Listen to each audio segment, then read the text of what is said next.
Hi everyone, my name is Daphne Blake and I'm here to make you aware of a dangerous addiction facing today's teenagers. Teenage mystery solving. Most people don't realize that 4 out of 4 teenage mystery solvers never graduate high school.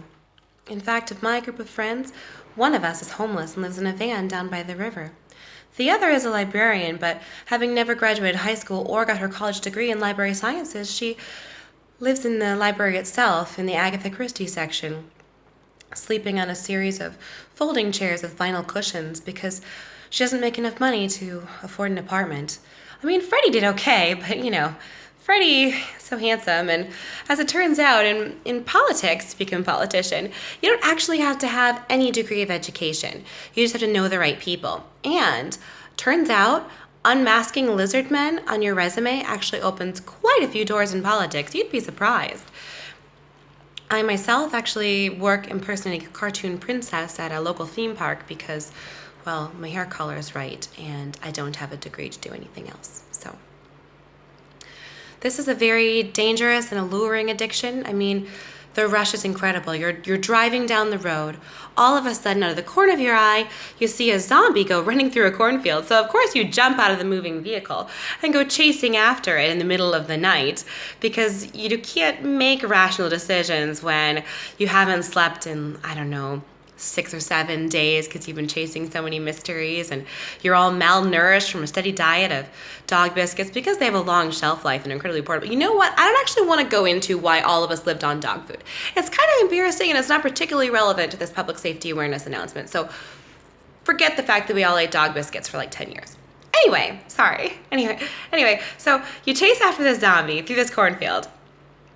And you're chasing it one way, and then somehow a series of weird happenstances is chasing you the other direction through the cornfield. And of course, it's laid a couple of traps, and one of you, probably me, always me, falls down into the tiger trap, twists your ankle, but has to stay there for like 2 days while your friends can't find you because they're busy interviewing everybody at the farm. And then it turns out that the zombie is actually the brother of old Farmer Hickory who owns the farm and discovered that there was oil underneath the cornfield but didn't want to share the profits with his brother. So he tried to scare everybody away from the farm so that he could buy it for absolute peanuts and become a rich oil baron all by himself. And poor old Farmer Hickory was going to be completely left out.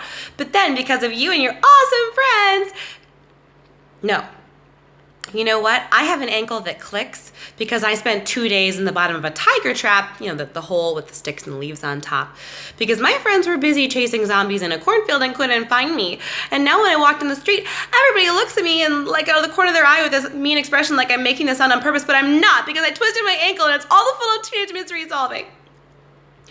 Also, even though Farmer Hickory will be super grateful and send you a basket of corn on the cob every year, because he weirdly did not tap the oil deposit and instead is continuing to use it as a corn farm, corn grown on top of an oil deposit tastes disgusting and is probably not particularly safe to eat. So the perks and the glamour and the rush of teenage mystery solving is not worth the detrimental effects.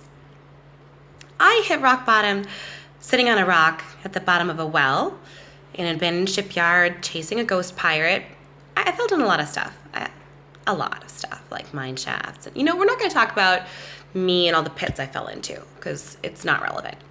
And I realized that Freddie and I had been dating for 10 years, but I'm not sure that he even realized he was my boyfriend because he was so addicted to teenage mystery solving he couldn't concentrate on anything else.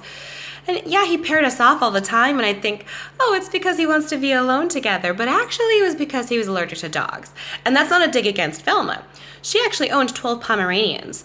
That orange sweater she was wearing in every documentary series about us is actually a white turtleneck covered in Pomeranian fur.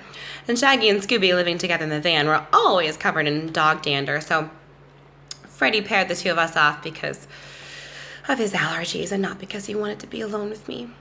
So I realized that after like 12 years together, that not only were we never going to get married, and I was never going to marry anyone else because I never spent any time with anybody except my mystery solving friends, but I was never going to get my first kiss.